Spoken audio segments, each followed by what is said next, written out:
Right, we are on Facebook now. And now it's just a question of a few little adjustments.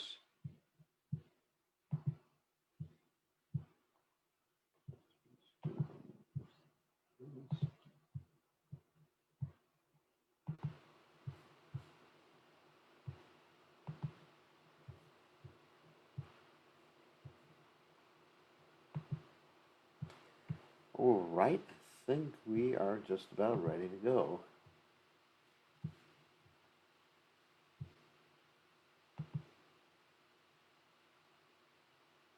There we go. Okay, good to see everybody. So let's start. The chant Jai Radha Madhava. Jaya Radha Madhava Kunya Bihari Jaya Radha Madhava Kunya Bihari Gopi Janavallabha Giri Paradhauti Gopi Janavallabha Giri Paradhauti Yashodanandana Brajajana Ranjana Yashodanandana Brajajana Ranjana Yamuna Tira Manachari Yamuna Tira Manachari Jaya Radha Madhuva Kunya Bihari Jaya Radha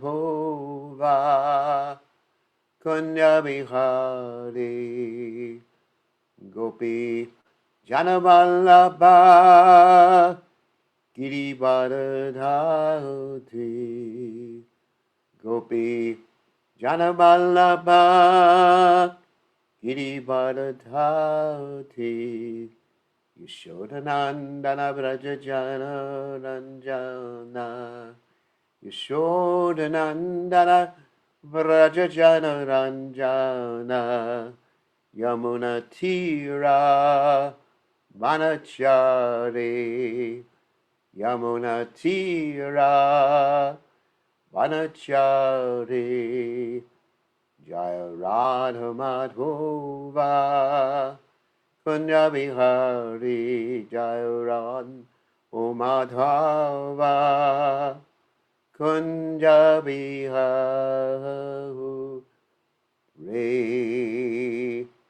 Jayom Vishnupad Paramahansa Parvatakacharya also Teta Sitashi Shimad His Divine Grace Sabaya Charananda Bhaktivedanta Goswami Mahārishila Prabhupada Ki Jai ISKCON Founder Acharya Srila Prabhupada Ki Jai Ananda Koti Vaishnava Vrinda Ki Jai Namacharya Srila Hridas Thakur Ki Jai Param Say Kaho Shri Krishna Chaitanya Prabhu Nityananda Shri Advaita Gadadhar Shri Vasudeva Gaur Bhaktivinoda Ki Jai Shri Shri Radha Krishna Gopi Gopinath Shyam Kund Radhakunda Giri Govardhan Ki Jai Vrindavanam Ki Jai Mathuram Ki Jai Jagannath Swami Ki Jai Yamunamai Ki Jai Shrimati Tulasi Devi Ki Jai Samaveda Bhakta Vrindi Ki Jai Gaur Premananda Hari Hari Gaur All glory is the assembled devotees, all glory is the assembled devotees, all glory is the assembled devotees, all glory is to Shri Guru and Gauranga. Srila Prabhupada Ki Jai, Namo Vishnu Padaya Krishna Prasaya Budle, Srimati Bhaktivedanta Swami Namani, Namaste Saraswati Deve Gaurani, Chani Navishesha Srinivadi Paschatade Shatari. I see someone driving a car and in the back seat they're not wearing a seatbelt. Oh, I see. Okay. I was getting worried. Okay. Krishna Kanta not wearing a seatbelt. She is. Okay. Okay, so Om Ganat Timiranda Shah Gananjana Shalakaya Chakshur Unmeditam Yena Tasmai Shigurave Namaha. So, offer my respectful obeisances unto the lotus feet of my spiritual master, His Divine Grace, A.C. Bhaktivedanta Swami Srila Prabhupada, who so kindly opened my eyes with the torchlight of knowledge while I was blinded in the darkness of ignorance. So we'll go on to the nectar of devotion, and we're going to chant this prayer. Nana Shastra Vicharanaika Nipano Sadharma Samstapako Lokanam Hitakarano Tribhuvane Manyo Sharanyakaro Radha Krishna Radha Krishna Vadavinda Vajana Nandena Mataliko Mande Rupat Sanatano Raghu Yago Shri Jiva Gopala Ko. I offer my respectful obeisances unto the six Goswamis, namely Sri Sanatana Goswami, Sri Rupa Goswami, Sri Raghunath Bhatta Goswami, Sri Raghunath Das Goswami, Sri Jiva Goswami, and Sri Gopal Bhatta Goswami, who are very expert in scrutinizingly studying all the revealed scriptures with the aim of establishing eternal religious principles for the benefit of all human beings. Thus they are honored all over the three worlds, and they are worth taking shelter of because they are absorbed in the mood of the gopis and are engaged in the transcendental loving service of Radha and Krishna. So we are continuing with our study of nectar devotion. And yesterday we read about the qualities of Sri Krishna, and now we're going to read more about some of his qualities. Hold on a second. Here we go to share the screen.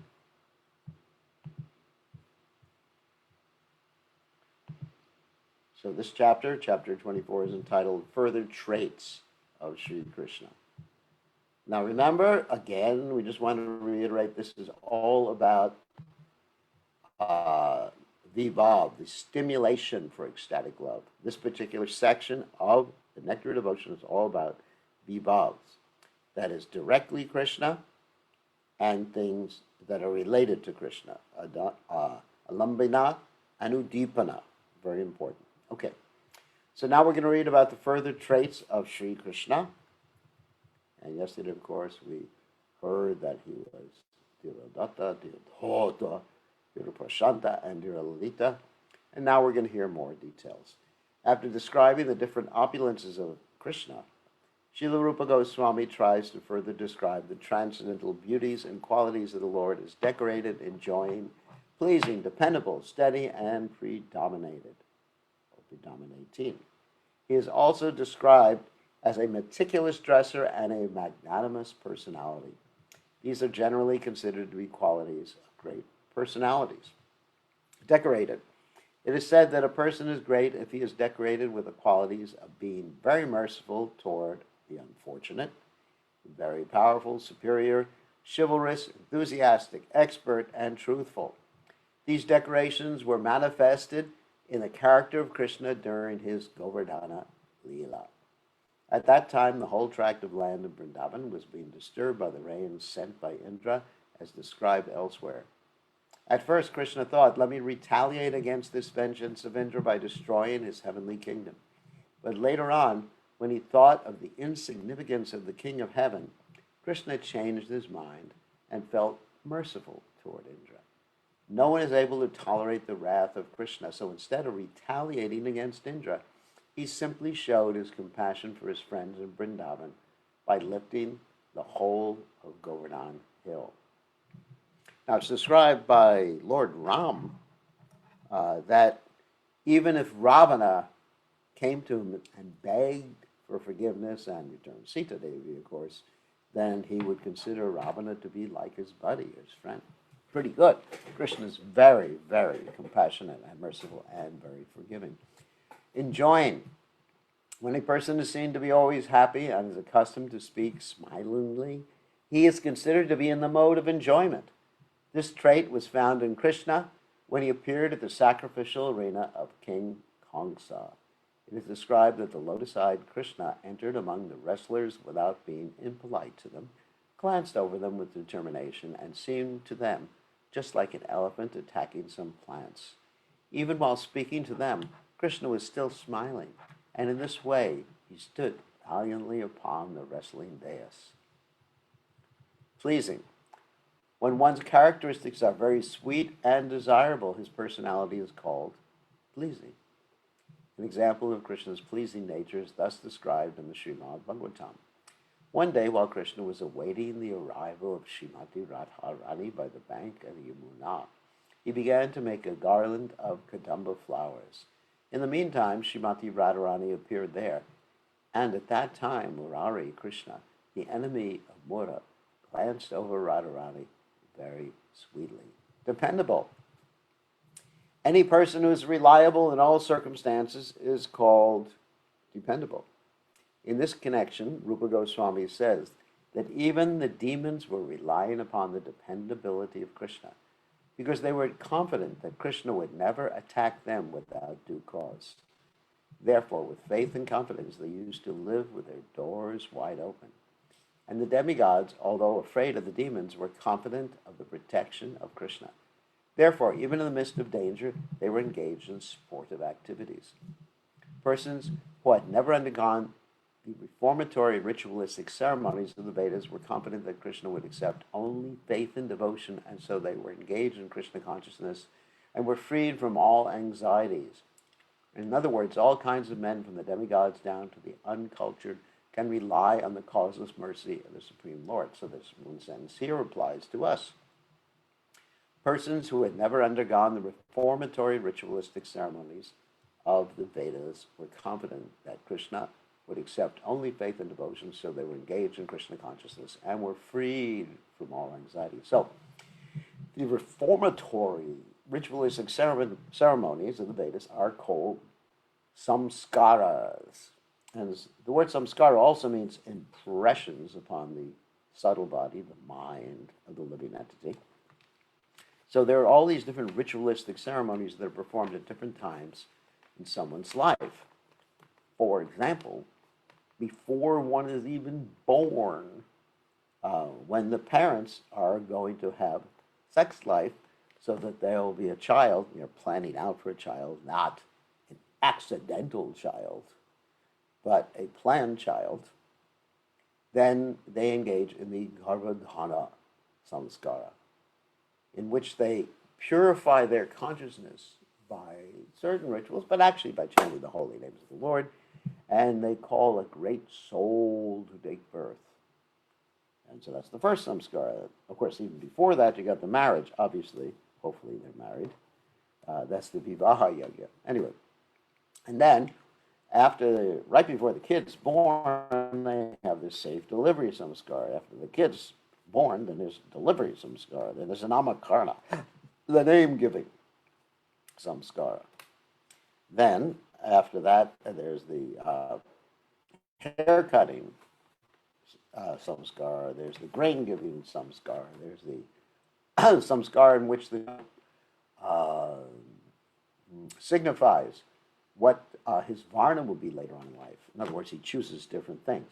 Whew, so many samskaras. Then there's the samskara of what? Going to school. Oh, yeah. Getting the Brahmin thread in the case of a little kid, and then going to school, then graduating from school, and then eventually getting married, and other samskaras. And anyway, there's this whole system of samskaras, and these samskaras are called reformatory ritualistic ceremonies, or reformatory ceremonies, to help shape one's consciousness in the right way. In other words, each and every one of those samskaras are meant for dedicating that particular part of your life, or that particular ashram, or that particular varna, or that particular activity to Krishna. That's all. To understand, basically, Ishabhashamidam Sabram Yakinja Jekajam Jagat, Tena Jiktena Bunjidha Mad Gridha Kashasvidanam. To understand that everything is owned and controlled by the Supreme Personality of Godhead, and whatever one is doing, one should be dedicating that to Krishna. And of course, Yat Karosh Yadasnacha Yas Jehoshudadasyat Yata Pashashi Kontya Tat Kurashwa Madarpanam. Whatever you do, whatever you offer, or whatever you give away, should be done as an offering to the Supreme Personality of Godhead. That's from Bhagavad Gita. So, therefore, that's the purpose of the samskara, and it fixes your mind, your subtle body, in the conception that you are a servant of Krishna. So, if you come to that point and you haven't performed any of those samskaras, it's the same thing, because things equal to the same thing are equal to each other, right?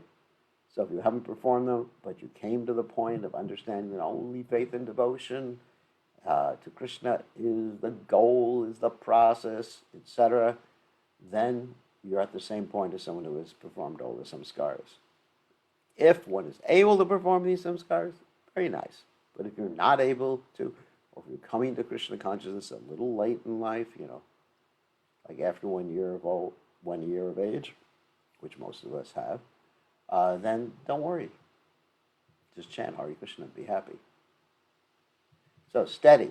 A person who is not disturbed even in a situation of reverses is called steady. The steadiness was observed in Krishna in connection with his chastising the demon known as Bana.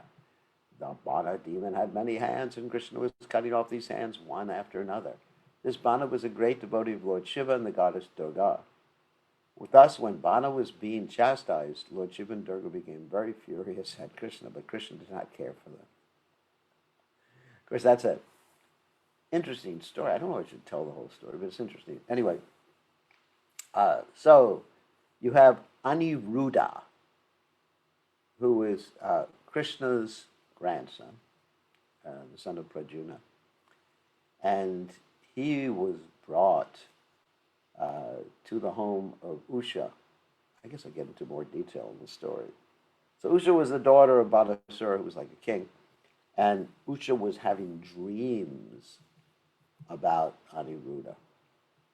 And she was dreaming day and night, but she didn't know it was Aniruddha.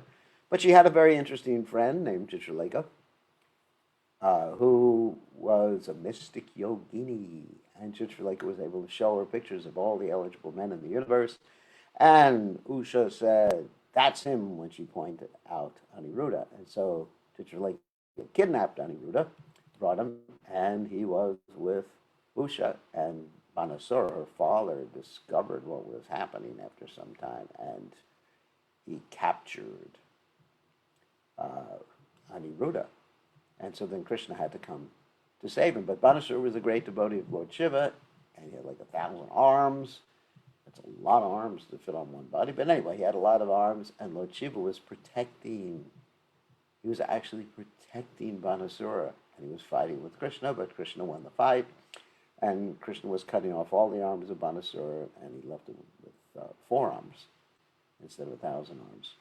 Anyway, Lord Shiva and Durga became very angry, and they were fighting, but Krishna didn't pay any attention to them, basically, and he defeated them as well as Banasura. It's a long story. It's there later on in the 10th canto of Srimad Bhagavatam. Predominating. A person who can affect the mind of everyone is called predominating. As far as Krishna's predomination is concerned, in the 10th canto, 43rd chapter, verse 17 of Srimad Bhagavatam, Krishna is described thus by Shukadeva Goswami to King Parikshit. My dear king, Krishna is a thunderbolt to the wrestlers, to the common man. He is the most beautiful human being. To the young girls, he is just like Cupid. To the cowherd men and women, he is the most intimate relative. To the impious kings, he is the supreme ruler. To his parents, Nanda and Yashoda, he is just a baby. To Kamsa, the king of Bhoja, he is death personified. To the dull and stupid, he is just like a stone. To the yogis, he is the supreme absolute truth. To the Vrishnis, he is the supreme personality of Godhead. In such a predominating position, Krishna appeared in that arena along with his older brother Balaram. When Krishna, the reservoir of all mellows, was present in the arena of Kamsa, he appeared differently to different persons who were related to him in different mellows. It is stated in Bhagavad Gita that he appears to every person according to one's relationship with him. That's the verse, Yetamam prabhajante tam sadaiva bhajamyam. As they approach me, I reciprocate with them. This is what Krishna says. So, this is in relationship to Krishna getting ready to kill the wrestlers of Kamsa, and after that, kill Kamsa, his uncle. Sometimes learned scholars describe predominating to mean a person intolerant of being neglected. This peculiarity in Krishna was visible when Kamsa was insulting Maharaj Nanda. Vasudeva was asking Krishna's assistance in killing Kamsa, and Krishna was glancing over Kamsa with longing eyes, just like a prostitute, and was just preparing to jump at the king, and he did, and actually kill the king, and he dragged the king's body through the whole arena. Whew. So there was a little intolerance there, but that's all right. Meticulous dresser. A person who is very fond of dressing himself is called Lalita, or a meticulous dresser. This characteristic was found in Krishna in two ways. Sometimes he used to decorate Srimati Radharani with various marks, and sometimes, when he was preparing to kill demons like Aristasura, he would take care to arrange his belt very nicely. In other words, Krishna was never sloppy. Magnanimous. Person who can give themselves to anyone are called magnanimous. No one could be more magnanimous than Krishna because he is always prepared to give himself completely to his devotee, even to one who is not a devotee. Krishna in his form of Lord Chaitanya is prepared to give himself and to grant deliverance. Although Krishna is independent of everyone, out of his causeless mercy he is dependent upon Garga Rishi for religious instruction. For learning the military art, he is dependent upon Satyaki, and for good counsel, he is dependent upon his friend Uddhava. So, obviously, everything comes from Krishna. All skills come from Krishna. All knowledge comes from Krishna. But he appears to be dependent upon these personalities to engage them in his service. It appears that he's dependent on Mother Yashoda just to live. So, devotees of Krishna. A person who is always absorbed in Krishna consciousness is called a devotee of Krishna. Now, let's read that phrase again. A person who is always absorbed in Krishna consciousness, that means 24/7, is called a devotee of Krishna. Others are called aspiring devotees of Krishna. Srila Rupa Goswami says that all the transcendental qualities discussed previously are also found in the devotees of Krishna.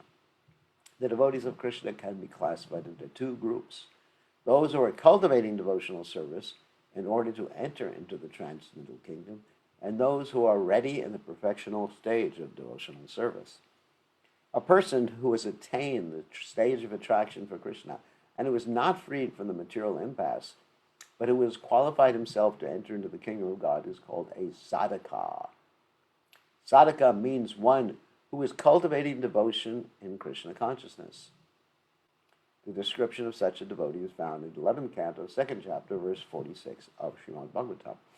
It is said there that a person who has unflinching faith in and love for the personality of Godhead, who is in friendship with the devotees of Krishna, and who is very merciful to the ignorant, raising them to the standard of devotional service, and who is uninterested in non-devotees, is considered to be in the position of cultivating devotional service.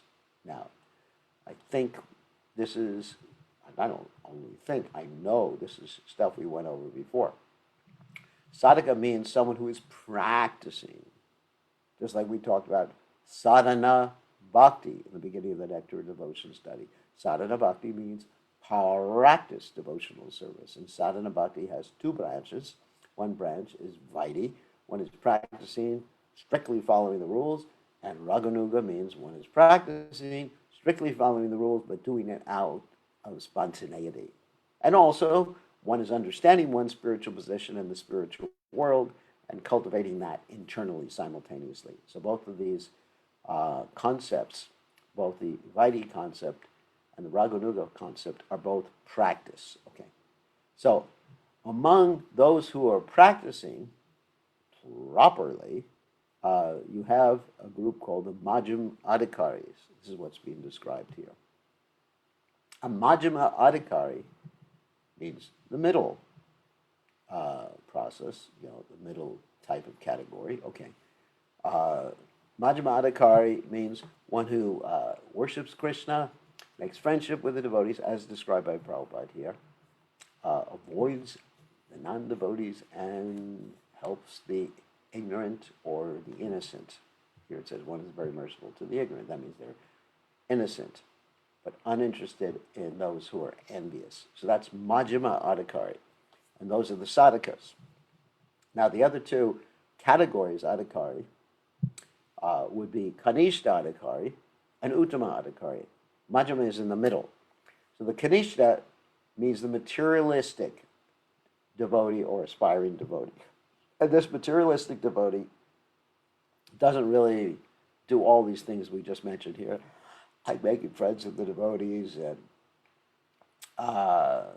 he does worship the Supreme Personality of God, but he doesn't really have the intelligence how to distinguish between these different classes which are mentioned here.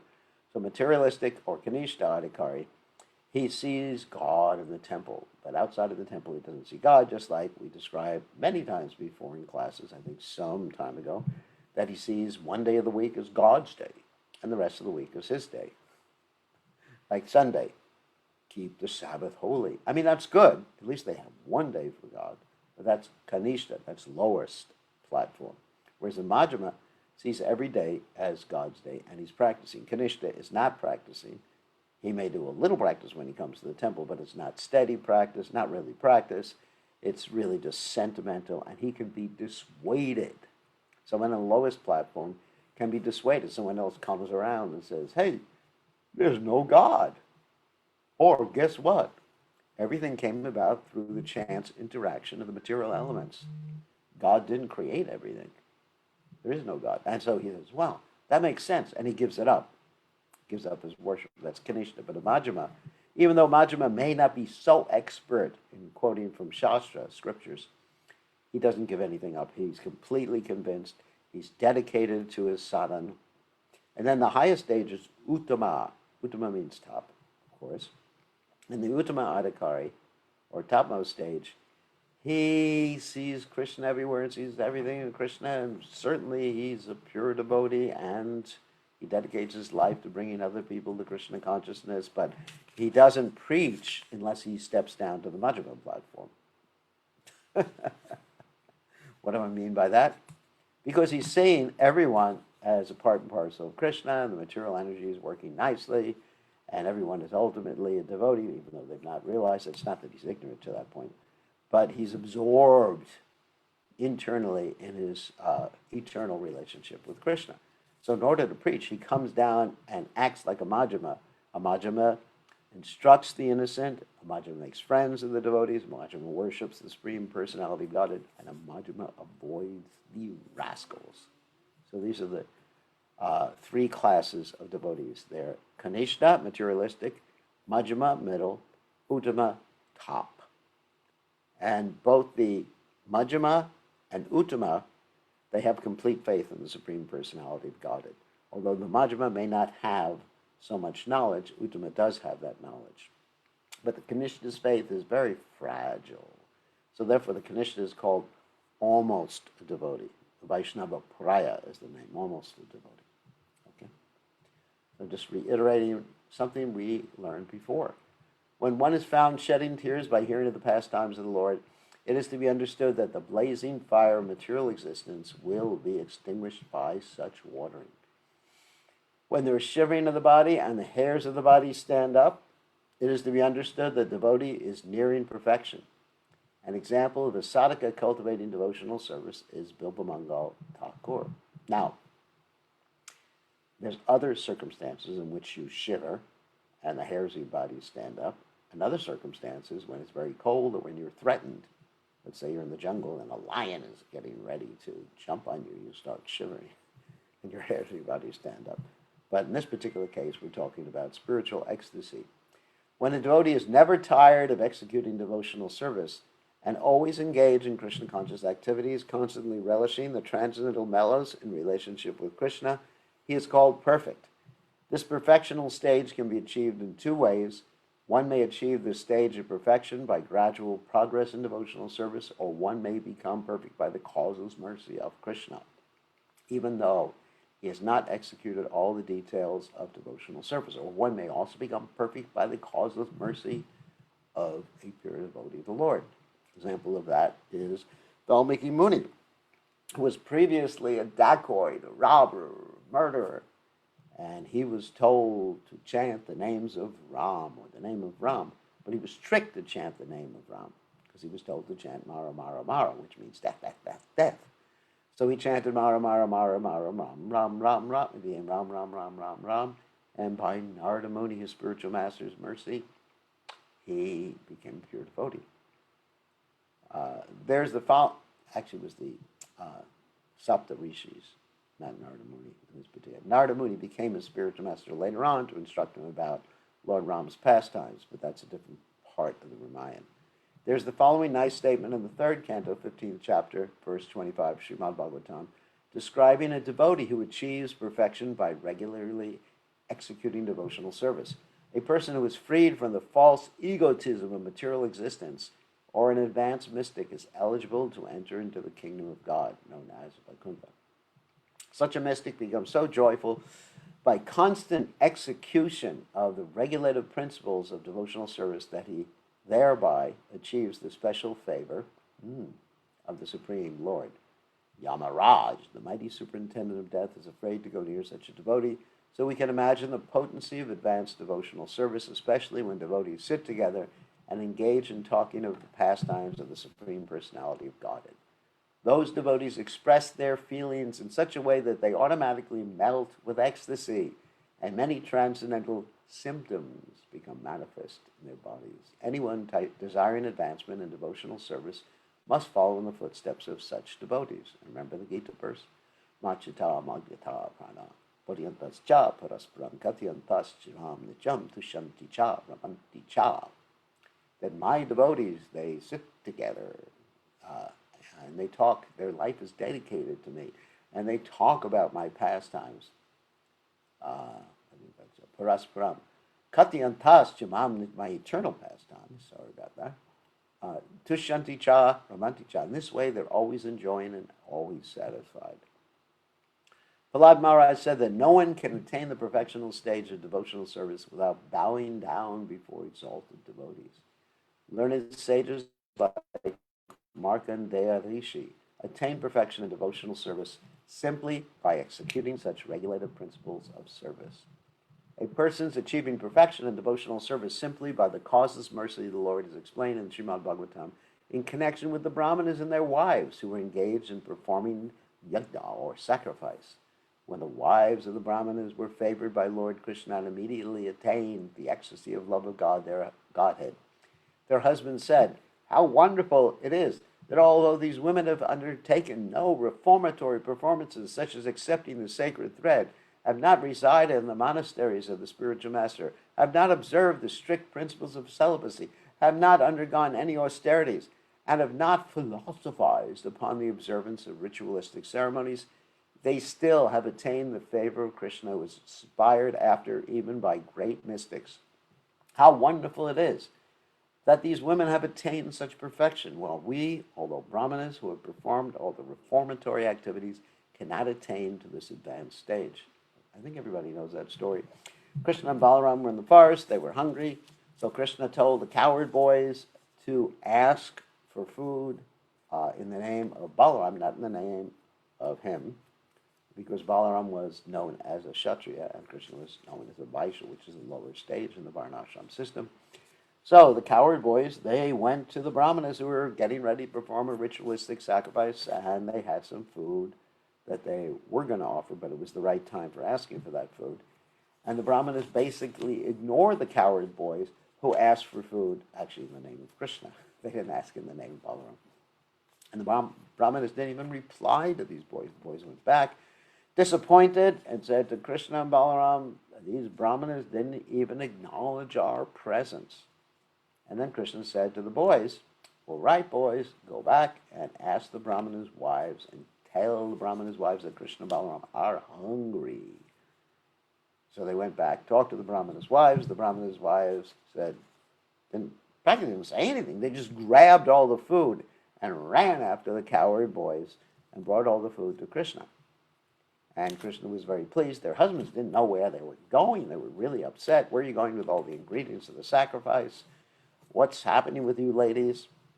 Krishna and Balaram were very pleased. They ate the prasadam. The ladies didn't want to go back to their husbands because they were feeling some conjugal attraction to Krishna. And Krishna said, "Go back to your husbands. Don't worry. I'll make sure I'm in the hearts of all your husbands. I'll make sure they're not angry. They'll actually treat you nicely. They went back to the husbands. The husbands actually lamented that they did not have love for Krishna. They said, the hell with us being brahmanas. Look at our wives. They're much more advanced than us. They realized that.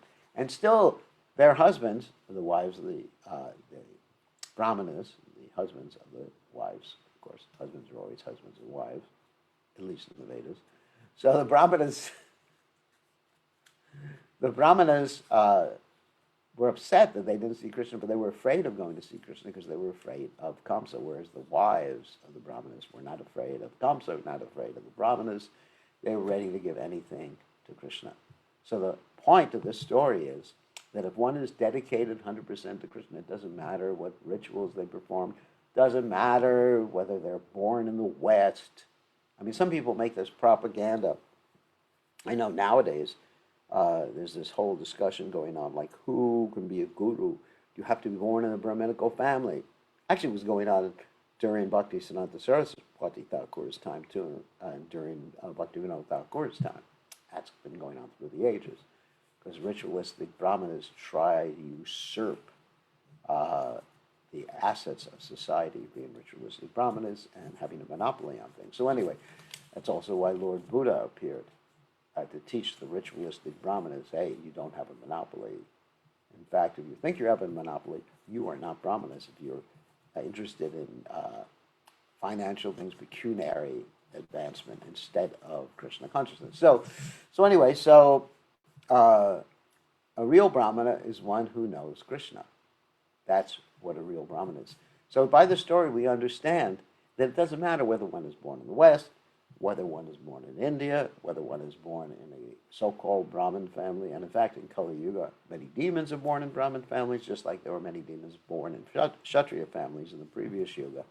It doesn't really matter what type of family, what color your skin is, what color your hair is, whether you're black hair or blonde hair. Actually, Narada Muni had blonde hair. Oh my God, he must have come from Sweden. I don't know. No, he was transcendental. Can't say he came from Sweden. So he had blonde hair. So it doesn't really matter what color your eyes, what color your hair, how tall you are, how short you are, whether you're a man, whether you're a woman, whether you're a child. It doesn't matter. If you know the science of Krishna, then say Guru Hoy. You can be Guru. And that's our philosophy. Not to be attached to those who are just ritualistically inclined. That's not what a guru is. There's a similar statement by Narada addressed to Shukadeva Goswami. My dear Shukadeva Goswami, you never took the trouble to reside under the care of a spiritual master, and yet you attained such a great status of transcendental knowledge. You never took the trouble to undergo severe austerities, and still how wonderful it is that you have been situated at the most perfect stage of love of Godhead. Because Shukadeva Goswami left home immediately after birth. Of course, he was a little older than most of us when we were born, but he left home. He had just heard the Bhagavatam while he was within the womb of his mother. That's why it's very important when there's a lady who's pregnant that she hears transcendental sound all the time.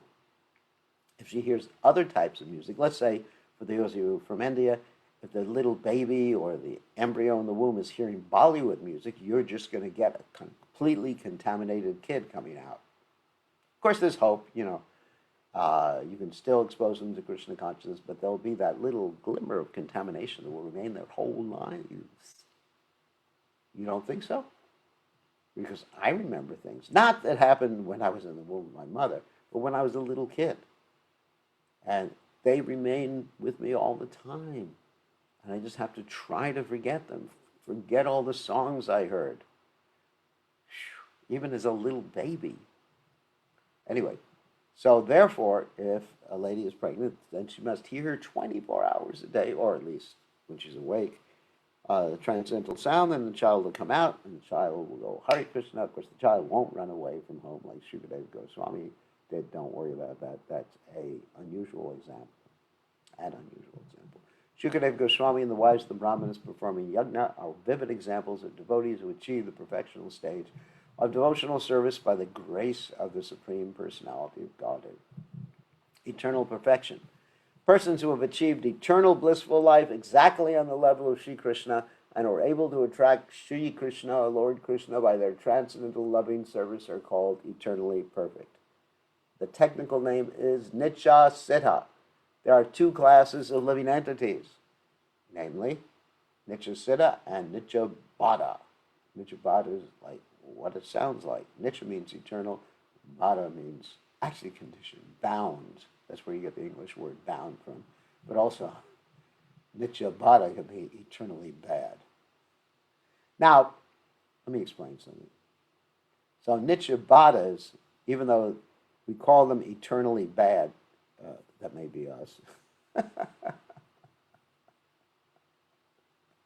or at least our past, that eternal is not eternal literally. It's eternal just a long time until they get the mercy of the Lord. In other words, it will go on forever until they get the mercy of the Lord. The distinction is that the Nitya Siddhas are eternally Krishna conscious without any forgetfulness, whereas the Nitya Badas or eternally conditioned souls are forgetful of their relationship with Krishna. So, don't get discouraged if you're a Nitya Bada, because you can become Sadhan Siddha or Kripa Siddha. Now that's two more expressions.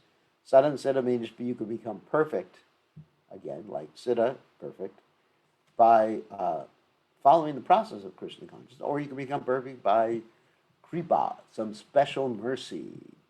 Wow. Of the pure devotee. The position of the Nitya Siddhas is explained in the Padma Purana in its connection with the narration of the Supreme Personality of Godhead and Satyabhama Devi.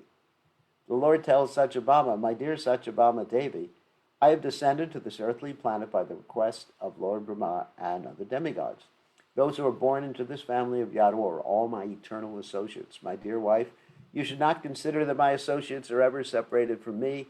They are my personal expansions, and as such, you must know that they are almost as powerful as I am.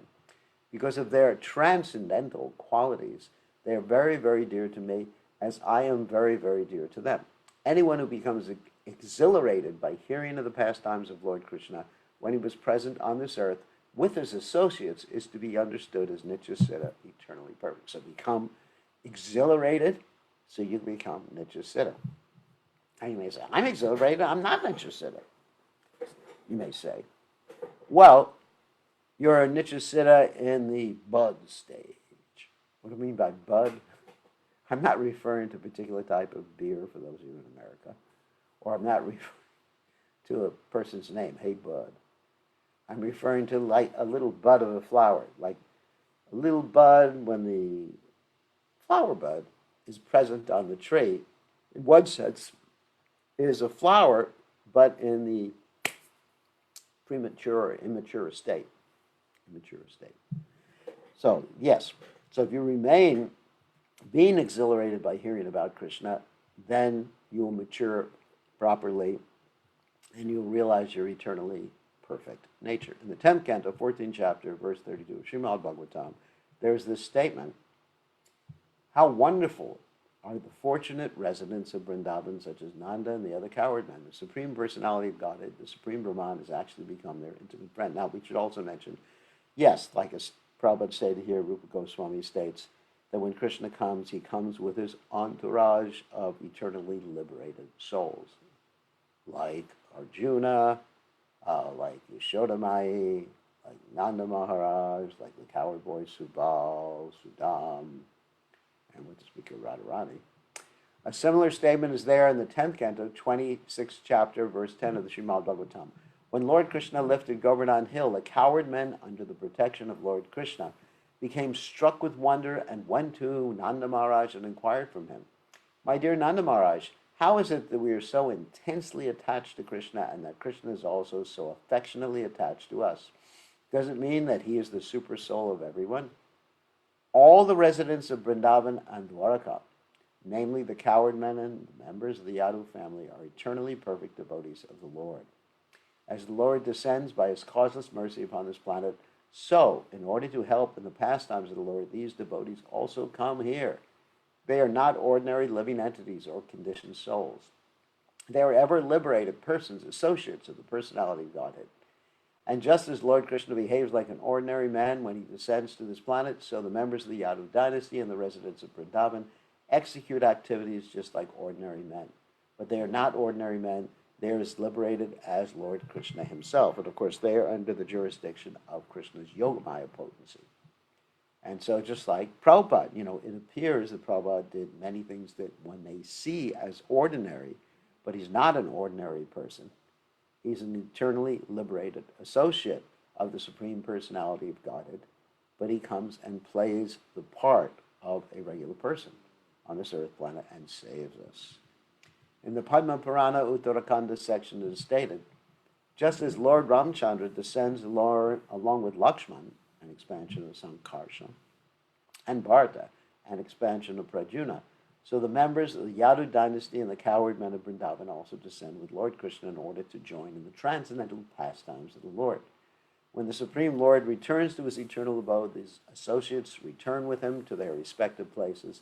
As such, these ever-liberated Vaishnavas are not bound by the material laws of birth and death. So they descend with Krishna. It's pretty easy to understand this. So let me explain. Oh yeah, Lord Ramchandra, I want to explain. Lord Ramchandra had three brothers, Lakshman, Bharat, Shatrugna. And they were the expansions, like we talked about, the Chaturvyuha expansions. There's Vasudeva, Sankarshan, Prajuna, and Aniruddha. And so Lord Ramchandra is the same as Krishna. I mean, they're all Vishnu Tattva. They're all the same person, just acting in different capacities simultaneously. As stated in Bhagavad Gita, by the Lord himself, his birth, deeds, and activities are all transcendental, janma, karma, chame, divya. Similarly, the birth, deeds, and activities of the associates of the Lord are all transcendental. And as it is an offense to consider oneself to be Krishna, so it is offensive to consider oneself to be Yashoda, Nanda, or any other associate of the Lord. We should always remember that they are transcendental, they are never conditioned souls. Another point to be noticed or mentioned is that when we become perfect in this lifetime, the next lifetime, instead of going to the spiritual world, we take birth where Krishna's pastimes are taking place. And then we sort of get trained up and familiar with the environment of Krishna's pastimes, and then we go back to the spiritual world. It is described that Krishna, the enemy of Kamsa, has 64 transcendental qualities, which we heard about before, and all of the ever-liberated souls who accompany the Lord have the first 55 of the qualities without any doubt. Such devotees are related to the Supreme Personality of Godhead in any of 5 transcendental mellows, namely neutrality, servitorship, friendship, parenthood, and conjugal love. Right? Neutrality means just to worship God is great. Servitorship means to do something practical for him, like fanning him. Friendship means, hey, you're my buddy. I mean, there's different grades of friends. There's younger friends, equal friends, superior friends, just like we have different types of friends. Parenthood, that's Yashoda Maya and Nanda Maharaj, become the parent of God, and conjugal love, the lover of God. Those relationships with the Lord are eternal, and therefore Nityasiddha devotees do not have to strive to attain the perfectional stage by executing regular devotional principles. They're eternally qualified to serve Krishna, and that was Prabhupada's position. Eternally qualified to serve Krishna. He wasn't dependent upon executing sadhana, although Prabhupada did. Why? Yad yad acharati shreshtas tat tat evetu rojaha. And I think that's a really important point, that even if one is a Nitya Siddha devotee, that means eternally perfect devotee, and even if one is on the spontaneous platform of devotional service, one will still act in such a way. This is what Bhagavad Gita teaches us. Yad yada chariti shreshtas tatat edvaita rojanaha. One will act in such a way to set an example for others. I mean, let's say we had one devotee, some sannyasi in the movement, and they were a Nityasiddha devotee. Maybe we do have some sannyasis, but or maybe some really humble devotees who are Nityasiddha, some pujaris or some cooks who were Nityasiddha devotees, let's say. And they just came out and said, I'm perfect. I'm seeing Krishna everywhere. As far as chanting my rounds, it's not necessary to chant 60 rounds because my whole life is satatam kirtayanto mam yatantas cha drinavata namasyantas jamam bhukya bhaktya nitya pashyate. So, in other words, my whole life is simply serving Krishna. Satatam kirtayanto mam. I'm always chanting his glories, worshiping him with determination. So what is this question of counting my rounds? This is from neophytes. If someone was like that and they were a leader in the Krishna conscious movement, then we have so many people who would be following that particular individual without following the regulative principles, and they would create havoc in the lives of their so-called followers, their so-called disciples. So one has to be very careful of what example they set. As Prabhupada would often say, example is more important than what? Precept. Precept means instruction, like that, or rule, basically a rule. So the example a devotee sets is more important. And Prabhupada is setting us the perfect example, in spite of being a Nityasiddha devotee on the most perfect platform. Prabhupada daily chanted his rounds. Daily had a regulated devotional service. He did deity worship. He had his own deities in his room. I mean, so many things he did, even though he didn't, because he was Premanjana Charita Bhakti Vilochanena Shantak Shadaiva Hridiyeshu Vilokayanti. Yam Shama Shindra Achintaguna Sarupam Govindamari Purasham Tamaham Vashami. He was able to see Krishna at every minute. There's no need of deity worship, regulation, or anything like that. But for our benefit, Prabhupada taught us.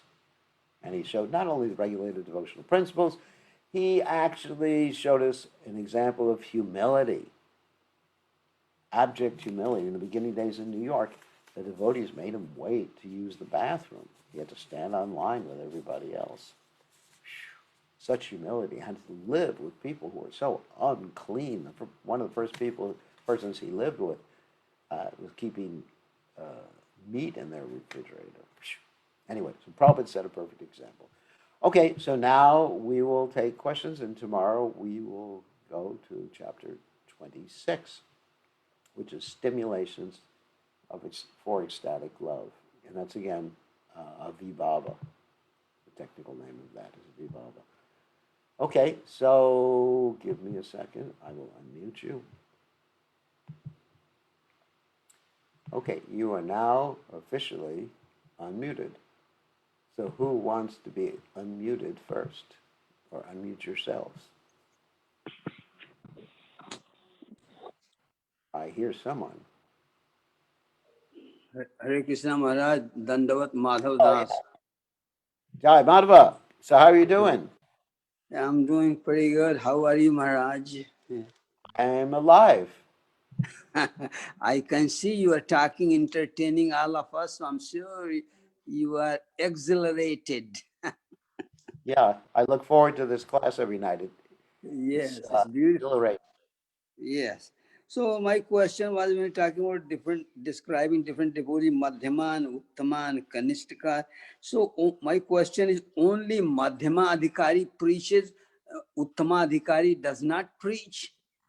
Well, Uttamadhikari preaches, he comes down, he acts like a Majjhima in order to preach. Oh. So an Uttama can also preach, but he has to act like a Majjhima because an Uttama definitely, excuse me, I gotta sneeze. God bless me. Yeah, Anyway, so these days, I can't find anyone to bless me, so I got to bless myself. So anyway, so an Uttama Adhikari feels compassion, but really he has a vision of equality. He's seeing everyone as serving Krishna because he sees even those who are completely in Maya, they're serving Krishna, being forced to serve, of course, under the jurisdiction of Krishna's external energy. So basically, he's on such a high platform in such ecstasy that he just sees that everything's going on as it should. I mean, really, that's his vision. Everything is going on as it should. People are getting punished. They're going to get punished. They're going to rectify themselves. So everything's beautiful. But he feels this compassion, And he sees that even though the Lord is merciful, he is more merciful, excuse me, he is more merciful than the Lord himself. So what he does, he thinks, I have to intercede on the part of these conditioned souls because Krishna's mercy has a limit. So I have to give them more mercy than Krishna is giving them. And so then he steps down to the platform of a Majjhima where he distinguishes between the devotees and non-devotees and voluntarily steps down, and then he preaches. But one thing you'll understand, when Uttama steps down from the platform of Uttama to act as a Majjhima in order to preach Krishna consciousness, he can actually deal with the envious people. That's one difference we can see. Someone who is just a Majjhima has to avoid the envious people. He doesn't hate the envious people. I had an argument one time with another devotee, and the devotee said, well, Majjhimadhikari has to hate the envious people. No. A devotee doesn't hate anybody. There's no hate is not there in a devotee's vocabulary, a devotee's mentality. But he avoids them because it's a waste of time. If someone is envious or just blaspheming, that's just a waste of time. So when the Uttama comes down, he may avoid the envious, or he may try to preach to them. And we see that Prabhupada did both things at different times. Sometimes he would actually just completely avoid the envious, and other times he would actually try to preach to them. I mean, it was quite interesting. Like one time he was talking to this Professor Stahl, had this whole conversation with Professor Stahl. That conversation or exchange has actually been noted down. You can read it. And Professor Stahl was definitely an atheist, hopeless type of personality. I actually met Professor Stahl later on. But Prabhupada still tried to help him. So a pure devotee, like Prabhupada, who is an Uttama, can actually sometimes use his Uttamaness. I defined a new word, just invented a new word. He can sometimes use his Uttamaness to, on the Majjhima platform, to approach those who are envious.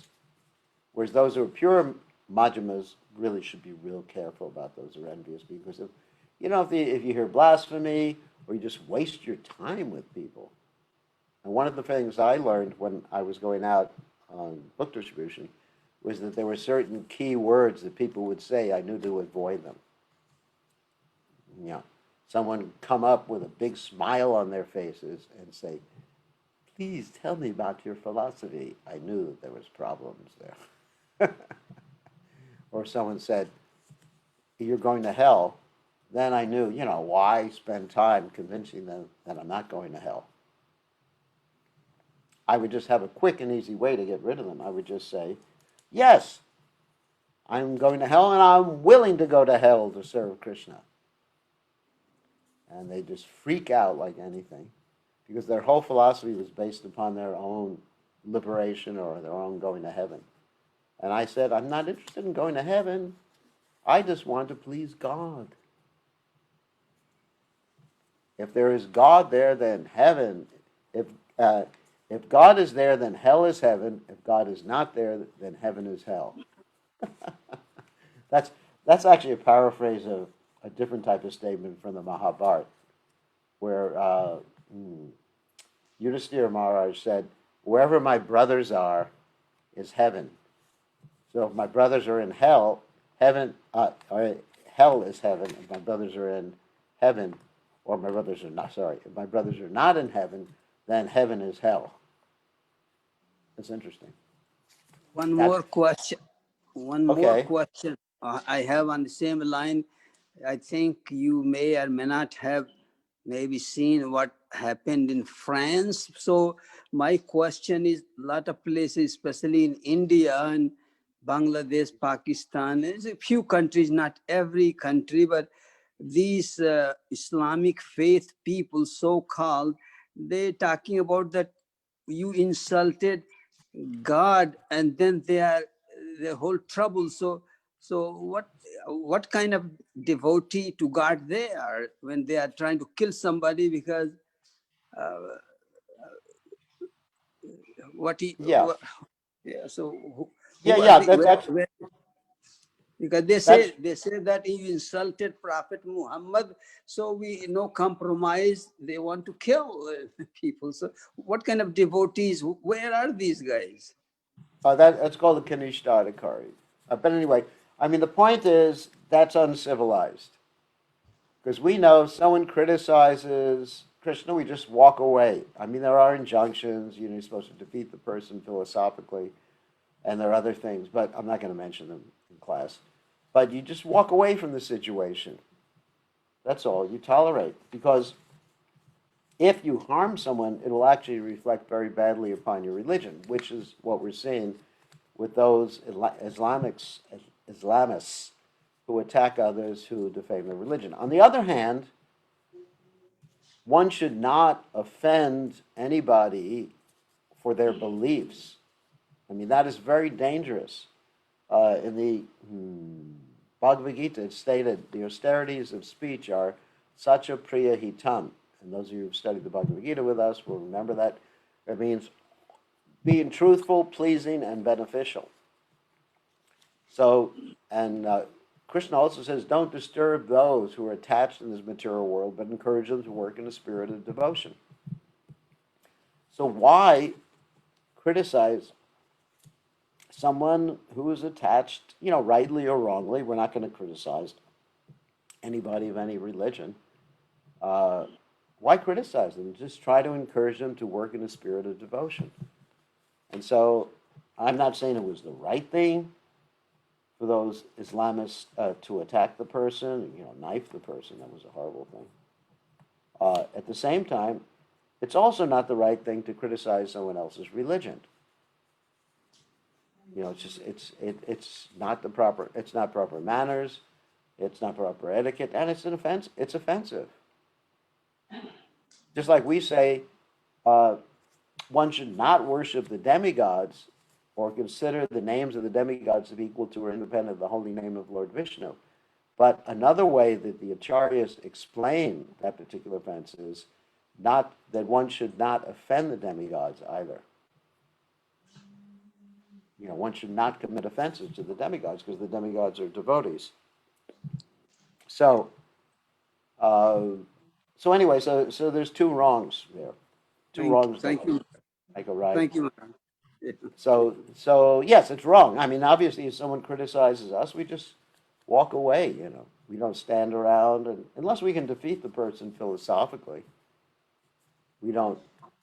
There's no But need. but I but I but I as understand the whole world understand these people you cannot defeat philosophically. You risk your head. So why risk your head? I mean, I'm not going to be a martyr for free speech.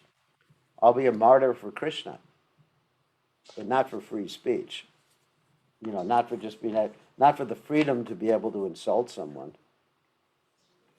I mean, why? There may be many ways. I mean, there's many ways we can insult people, but why insult people?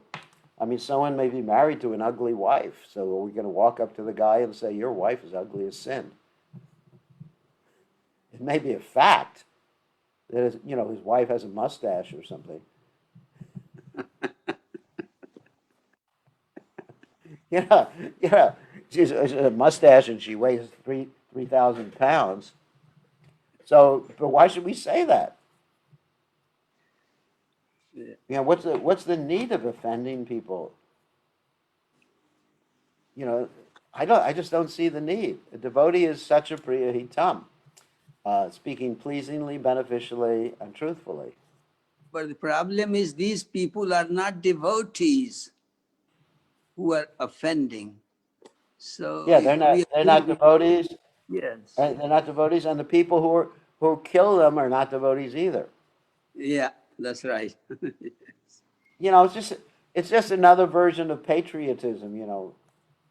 Fighting for one's country or fighting for one's God. It's just material. So the whole thing's mundane on both sides. Yes, But I'm not going to go around insulting someone sorry. else's method of worship. Sorry to But ask you this question. Yeah, it's a good question. I'm not going to insult anyone's method of worship, rightly or wrongly. That's between them and God. I can present the authorized method of worship that's presented in our disciplic succession, and that's all I can do. And people can take it or leave it.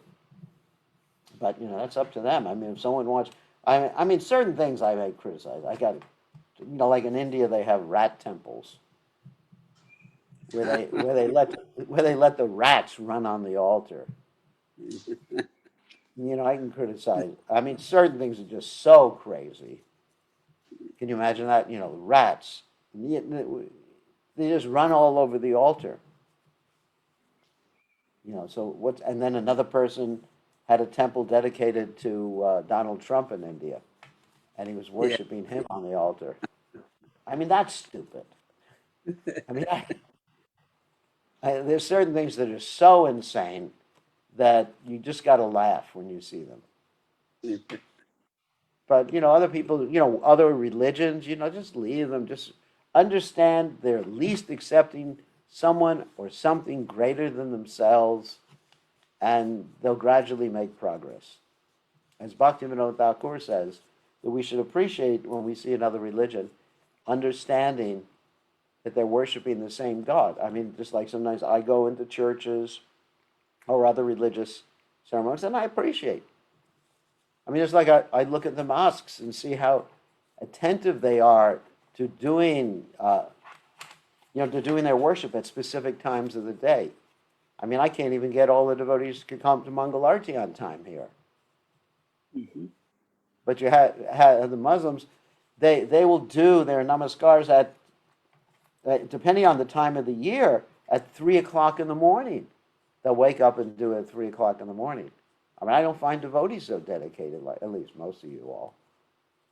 How do I know at 3 o'clock in the morning? Well, I was living in a Muslim country uh, several years ago during the summer when the sun rises very, very early in the morning, and I was living right next to a mosque.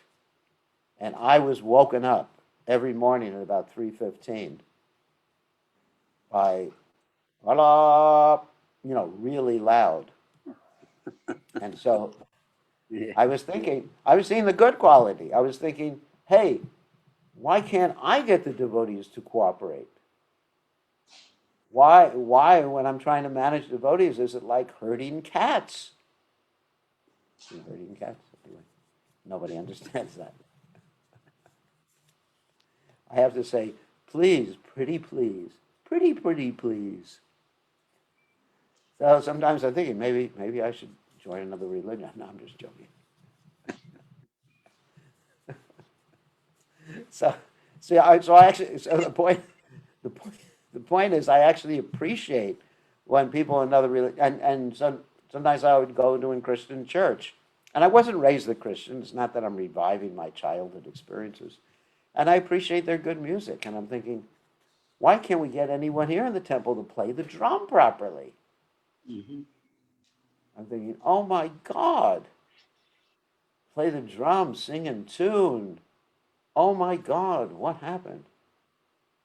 You know, someone this is a joke. Someone asked me the other day, why, they said, why don't we have a kirtan mela here in New Goloka? And I was thinking, oh my God, you got to have some people know how to play the drum and sing a tune and everything like that. Otherwise, anyway, I won't say what I said. But one thing we do have is good dancers. We have Yes. the best dancers in the world here in North Carolina. Yeah. So we make up for it. Actually, someone asked me the question the other day. They said, here in New Goloka, you preach in a certain way, like you're very personal, and you don't have any of these kirtan melas. And I explained the reason we don't have any kirtan melas is we don't have any good kirtaniers. You got to work with your strengths, not your weaknesses. Mhm. Otherwise, if you try to work with your weaknesses, Mhm. everybody will run away. Yes. Even Krishna may run off the altar, to go to another temple if you don't have good kirtans. Yes. But Krishna likes it here because he can see the best dancer at Mangalarti. It's Mhm. beautiful dancing, and he thinks I'm staying, Mhm. and good people address him anyway. Thank you, So Maharaj. Thank you, Maharaj. okay, okay. On that happy note, I'm joking a little bit, but we have to work with our strengths rather Yes. than our weaknesses. This is really Yes. important. Okay, so we have to end now. Actually, it is time. I just want to remind everybody who's living in North America and that we are leaving daylight savings time tonight. So turn your clocks back. This is only in North America. I don't know what's happening in the rest of the world, but we're turning our clocks back 1 hour. So the benefit of that is you get to sleep an extra hour tonight. In other words, when you go to sleep, turn your clocks back 1 hour, and you get one more hour of rest. And you'll lose that hour in the spring when we go back into uh, daylight savings time. So that's actually very important. So for those of you who are going to come to Mangalarti, so you don't come too early to Mangalarti. Okay, on that happy note, thank you very much. All glories to Srila Prabhupada, Srila Prabhupada ki jai.